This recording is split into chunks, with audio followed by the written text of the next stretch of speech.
Hello, and welcome to another segment of the Coatesville Area Public Library's Oral History Project. I'm Kirk Witmer, and with me today is a native Coatesvillian and a longtime businessman and someone who has been very active in many facets of Coatesville's history. Please welcome John Forese. Glad to be here. John, you were born in 1931 on Yes. South First Avenue. Yes. Right in the throes of the Great Depression. Yes. What are your early memories of that era? Well, in 1931, of course, it was in the Depression. I was born upstairs in a house. All three boys were born and delivered at 372 South First Avenue by Dr. Herb Gaber. And from what I understand, is still living today. And the fee for the delivery was $100. It was three boys, it was $300. Mm. And of course, growing up on First Avenue, it was like a melting pot. We had Polish people, we had the colored people with us, we had Jewish people. It was a great time to be alive. And life was very simple. As you began your school career, where did you attend school? Well, I went to Benner Elementary School. I went to Gordon Junior High School, and I went to Scott High School. So I did all the schools in Coatesville. At that time? At that time. They were all in Coatesville. John, are there any particular teachers that are memorable to you? Well, in high school, those are the teachers that I remember the most. I remember Max Stuber, who is still living today. Yes, he is. I remember Alice Schrack. She's still living. Her name is Alice Badiger. Of course, I remember Mrs. Marsden. She was a math teacher. Joe Proxa, he was the phys ed teacher and health teacher. Frank Ladding, great chemistry teacher. Earl Klippel, great physics teacher. They were just great people. And some of these names I remember because they were teachers of mine as well, Yeah. some years later. Mm-hmm. John, tell us your memories of how the Depression years impacted your family. Well, I think what it did, it gave us a tremendous respect and a sense of value for everything. I could still remember in the grocery business, we got oranges that came in wooden crates. And what we did out of the wooden crates, we made scooters. We took a roller skate, took the roller skate apart and put half of it in the front and half of it in the back and got a little piece of 2x4 in the bottom. And that's how we made our scooters. People just didn't have a lot those days, and they did. We played ball right in the neighborhood. It was just unreal. It was just unreal. It just gave me a good feeling and for what the values are today, and it made me frugal. Mm-hmm. Because things were very, very difficult. Very difficult. When you left Coatesville to go away to college, University of Pittsburgh, Mm-hmm. upon coming back to Coatesville, were there any changes that had occurred that sort of jumped out and grabbed your attention? Not really. I started college I graduated in 49, and I started college in September of 49. Not really. Things were pretty well in place at that time in Coatesville.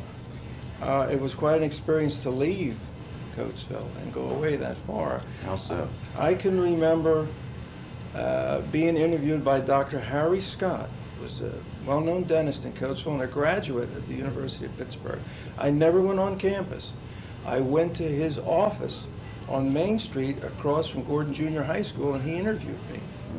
And through him, through the interview and from some testing programs, I was accepted. And the first time I went on campus is when I went to school, when I went out and went to school. Mm-hmm. Never saw the campus before. But I couldn't wait to get home. Couldn't wait to get home. It was quite an experience in Pittsburgh. You came back to Coatesville and found yourself in the grocery retail business. Well, what happened, Yes. I came back, I graduated in '53. I took a position with York Corporation Yes. in York, Pennsylvania. And I worked there for 2.5 years. And then my father turned around, and he was in business at 578 Olive Street. He has a grocery store there at 578 Olive Street, and he purchased a Pezipane property on East Lincoln Highway. It's right across the street from the Hess station today. There's a laundromat there now. So he purchased that building, and then I bought the small business at 578 Olive Street in 1955. And it was a mom and pop store then, and when I took it over, it was still a mom and pop store. I raised my family there. My wife worked in the store. My 2 children worked in the store, and I had 1 employee. And I stayed there for 26 years. Mm-hmm. Got to know the neighborhood. I remember that business very well, John, because I would come into your store from time to time, being hired by a neighbor lady who had sent me down there to pick up an order that she had phoned in, and someone had gone through the store and picked the items to put her order together. Fisher, right? Yeah, absolutely, absolutely. We had a lot of that. We did a lot of door-to-door deliveries. We even delivered by car. But the neighborhood, we walked orders everywhere. When I came home from school, when my father had the store there, the orders would be waiting for me to deliver. And we just kept right on going. It was truly, truly a neighborhood store. I could watch children grow over the years. I could tell you a lot of what happened to the children, who was visiting families in those days. It was just great. It was just wonderful. Tell me about your father's business in the Pezipane building. Well, he went over with my brother from Olive Street, and he remodeled that store. It was a very, very good business. He had a big parking lot in the back. He picked up a lot of trade from the east end of town, which I never had. My business was fairly well established. But he and my brother, more or less, it was the same type of a store, a neighborhood store, and they did deliveries. They were very, very busy. It was a great experience. My question to you was going to be, I'm sure that 2 stores that close together I know. would be competitors. No, but we It managed. didn't work out that way. It didn't work out that way. He had his niche, and I had my niche. Well, good. Yeah, Good. It's terrific. The business that you had then on Olive Street, John, obviously it eventually closed. Can you give me some idea of what your impressions are of why it closed? What was the reason for its demise? It was an opportunity that came along. It really didn't close when I left. In 1981, an opportunity opened up for me to manage Lucan's store. And I thought about it long and hard, and then I figured it was a great opportunity for me. And really, I sold my business, and it continued to operate for about 3 or 4 years after that. But in '81, I went to Lucan's store and became, I think, only the 3rd manager in some 70 years of business at Lucan's store. So it continued to operate. And then, of course, the business there, it's just like anything else. Smaller stores get more and more competitive. And I guess shortly, about 3 or 4 years after I left the business, it got a little difficult to continue there. The neighborhood changed. Bigger stores opened up in Thorndale and what have you. But and when I went to Lucan's store, it was a great opportunity for me. That's really why I left. Yeah.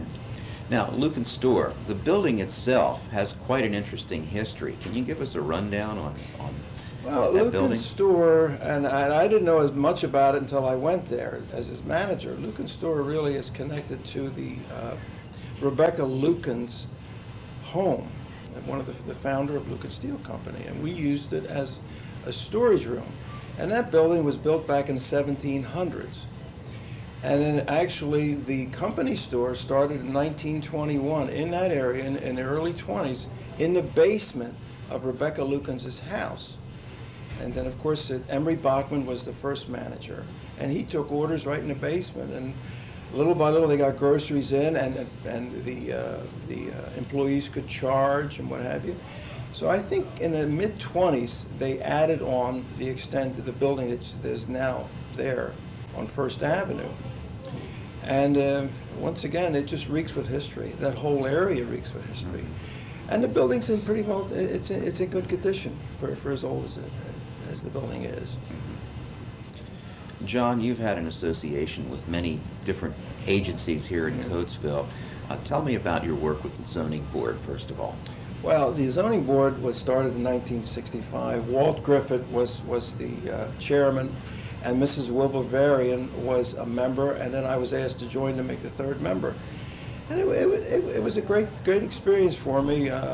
What would happen is that anyone who wanted a zoning variance would come to us and make an appeal, and they would turn around and ask for a variance, and the board would meet and hear the appeal, and all the neighbors would be invited in that lived in a certain radius of the property.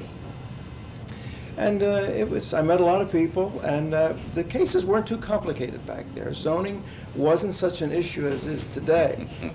And they were quite simple. They were really quite simple. Tim Slack was our engineer, and he would come in. We didn't have we had a solicitor, but not a solicitor for the zoning board. Alex Endy was our solicitor, and so was Sam Greenwood. He was a solicitor. I can remember in those days, those two were our solicitors. But we didn't get involved too much. Today, it's a lot more complicated in zoning issues. I'm sure it is. Yeah. John, can we back up a little bit? Prior to the formation of the zoning board, how were those types of issues handled? Can you give us an inkling as to why the zoning board came about? Well, I would think you just went to City Hall and talked to the city engineer, and he did more or less did it on his own. Really. It was one man's opinion that held sway. Absolutely, absolutely. And if the person going in could talk the particular individual into giving him a variance, and they just go ahead and did it. There was no problem in those days. And I think as time went on, it got more and more complicated, and people start to bring issues up. So that wasn't bad at all. John, back in the early 1980s, you became a member of the Coatesville Water Authority, did you not? Yes, I did. Okay. Can I have a little background information on the authority? The Water Authority was formed because the water works in Coatesville, the whole system was in dire financial trouble. And Alex Endy came up with the plan to form this water authority. We were patterned after the Water Authority in Westchester. And there was originally 5 members. Bill Badiger was our chairman. He was selected as our chairman. Chuck Williams was on the board. Herb Pike was on the board. Of course, myself, I was on the board. And what we did is we actually purchased the raised bonds, floated bonds, municipal bonds, and we purchased the water company from the city of Coatesville. And it was a tremendous opportunity for Coatesville to set that aside. And as you know, it's been very, very successful. And we went on to not only run the water company, we purchased the sewer system from Coatesville. And then shortly before I left the Water Authority, we purchased the Octorara Water Company. And so what you have now is a very, very valuable asset. And I understand, from what I understand, Chuck Williams is still the president. There's quite a few companies looking to purchase the Coatesville Water Authority. It's very well run. And we're strategically located between Lancaster County and Chester County, and it's in a great area. And it's opened up a lot of new homes, a lot of development. We've put water pipes and sewer pipes into developments. It's just been great. Can you give me a better understanding of what a company who might purchase the Water Authority would hope to gain? Oh, a strategic location. I mean, it would just be great. They would just open up. They would be into areas where they've never been before, especially the Lancaster County area. They would be into this area. And the development would be great for them. They could defer their cost. The system is very well maintained. So whoever buys the Coastal Water Authority has got a gem. And I think the city is going to do very well by it. They're going to profit very handsomely by it. Well, let's hope that happens. I think it will. John, you have also been associated with one of our banks here in Coatesville for quite a number of years. Yes. It's been a great association. Back in 1981, I was asked to join the board of directors of Coatesville Federal Savings and Loan. That's what it was called back then. Our main office was on 3rd Avenue across the street from the old Acme store. Mr. Badiger, our president, recommended me for membership to that board, and it's been a wonderful experience since this is something like my 15th or 16th year there. I served as the building committee chairman when I overlooked the building of our building on 2nd Avenue, where the old Thompson building used to be. We put a little over $1 million in that building before we got done with the furnishings. We put $1.5 million into that building. And it's just been great to see it come along.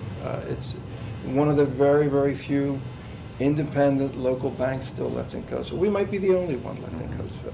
It's been great. We have an office in New Holland, which I was responsible for building, and we have an office in Oxford. So it's been a great ride. And I presently now serve as vice chairman of the board. We changed our name, we went to a state chartered bank. We're Coatesville Savings Bank now. We dropped the name Coatesville Federal Savings and Loan, but we're still there. John, I'd like to get a little delineation on the dichotomy between bank board members and bank administrators and how their functions differ. Well, bank board members set the policy. The administrators, they have to answer to the board members. In no way should the bank board members get involved in the day-to-day operations. Their job is to oversee the operation and set policy and make sure that the depositors' money is well protected, and to make sure that once loans, and we're into homeowner-occupied property, that we make good loans to protect our depositors. John, over the many years that you've been active in Coatesville, I'm sure that you've seen a number of changes, particularly in the business district of Coatesville. I know that there were once many businesses that are no more. What are your impressions of that situation? Okay, well, back when I had my little store on Olive Street, back in the 50s, there had to be at least, I would say conservatively, 20 to 25 small grocery businesses within the city limits of Coatesville. I think the west end of Coatesville probably had as high as 15 or 16 alone in grocery businesses. What I do is I get a big kick out of looking in my yearbook and seeing all the advertisements in the back of the yearbook, and just see how many businesses there were within the city limits of Coatesville. Not only grocery business, we had 3 lumber yards, we had 3 movies, we had 3 major chain stores, along with all the independents. We had the food fair, we had the AMP, we had the Acme Market. So it just seemed that there was enough of business to go around for everybody to make a living. It was just unreal, and it's just to look back and to take a look at that yearbook and just to think, where did everything go? It's just unreal. Thank God for the yearbook. Yes. Well, we have seen a movement recently to help revitalize Coatesville, and we now have the Coatesville Area Partners for Progress, and some other people are getting involved with trying to reestablish the downtown. What, in your opinion, do you feel the future holds for Coatesville? Well, hopefully we reached a stage where we're starting to come back up, and hopefully there's more steps forward than backward. I think we have to concentrate on the downtown business district and also extend it into the east end of town. But between 1st and 3rd is very, very critical. The resurfacing of the route, the business street, resurfacing of Main Street. I understand they're going to have diagonal parking. We need some key stores. We need a food store to amount to something and bring some people in town. Hopefully, the surrounding areas, I understand there's some plans to bring some more businesses along the bypass, and that would help Coatesville. But it's going to be a tough call to get merchants to stay in town. There might have to be some incentives put in that area, some grant money to be available for development. I think it's going to take a long time, a tough time to come back, but I think eventually it'll come back. Well, John, I want to thank you for being a part of our project here. You've brought a unique perspective to what we're trying to accomplish here, and I can't thank you enough for agreeing to be part of it. Well, it was a pleasure being here. Thank you. Thank you.